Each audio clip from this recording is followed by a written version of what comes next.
Le développement du Tchad depuis l'époque coloniale jusqu'à la période post-indépendante se dessine comme un tableau complexe fait de continuité historique et de ruptures significatives.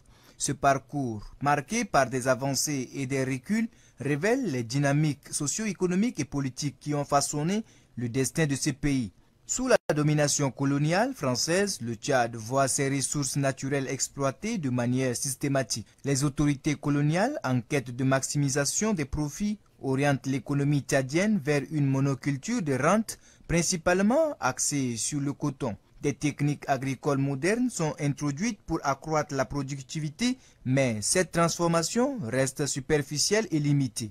L'économie de plantation ainsi constituée demeure largement orientée vers l'exportation, négligeant ainsi le développement des marchés locaux et profitant peu aux populations autochtones. Les infrastructures mises en place à cette époque sont rudimentaires et insuffisantes pour soutenir un développement durable.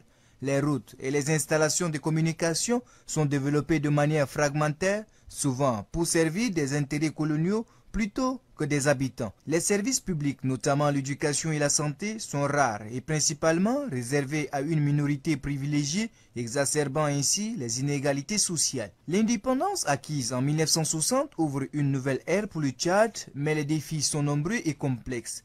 Les nouvelles autorités doivent composer avec un héritage colonial lourd, caractérisé par une économie dépendante et une administration fragile. Les premières décennies post-indépendance sont marquées par des tentatives de consolidation de l'État et de diversification économique, mais ces efforts sont souvent contrecarrés par des conflits internes et des crises politiques. Les gouvernements successifs peinent à instaurer une gouvernance stable et transparente. La corruption et la mauvaise gestion des ressources continuent de freiner les initiatives de développement. Les infrastructures déjà précaires se détériorent davantage et les services publics peinent à répondre aux besoins croissants de la population. Le début des années 2000 marque un tournant avec la découverte et l'exploitation du pétrole. Cette nouvelle source de revenus offre des perspectives économiques inédites pour le Tchad. Cependant, la gestion de cette manne pétrolière devient rapidement une source de controverse. Des accusations de corruption et de détournement de fonds entachent l'administration des revenus pétroliers, limitant ainsi les bénéfices potentiels pour le développement national. Le secteur agricole, bien que vital pour la majorité des Tchadiens,